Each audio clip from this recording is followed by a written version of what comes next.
I'm like, no, it was work, but I was Right. working in Florence, Italy. Like, yeah, so it's a lot of work. And at the same time, when I remember the first time we were going to see the David, right, the infamous David, and I remember people talking about it, and of course seeing images of it. And so we're in the museum, and the curator that was taking us around, and she said, well, you're going to go around the corner and you're going to want to go right to the David, but pause, just wait there at the end of the hallway first. And I was like, oh, okay. And so we turned the corner, and of course you're like, oh my gosh, look at that. It's incredible.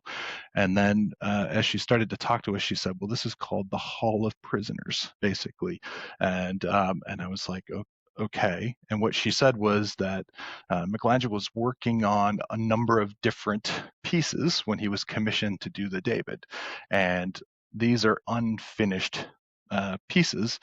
And that the reason that they're called the prisoners is because his mindset when carving a statue Yeah, is out that of he marble was or what have you. Yeah. releasing that statue, that person was in that marble or whatever material, and he was releasing that person from the marble.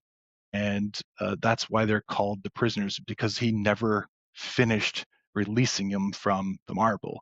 And I've always just that always resonated with me, really kind of resonated with me in terms of how how mindset of that.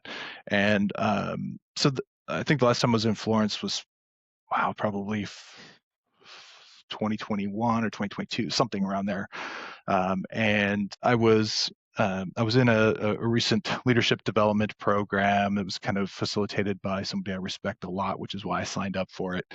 And as we were sitting through this session around coaching, I don't know what it was, but it was this, wait a minute.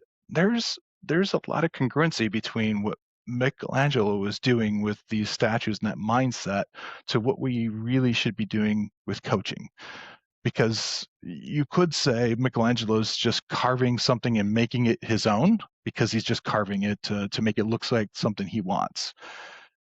But what he was really doing is trying to break off all the self doubt, the all the barriers that were causing this individual or this statue to stand out. Well, no, what we do with coaching, right? We're not when we're coaching somebody, we're not trying to make them something that we want them to be. We're trying to help break down all of those, the clutter around them and all the noise around them to help them be the best that they can be. And it was just one of these, and I was like, I feel inspired to write about it.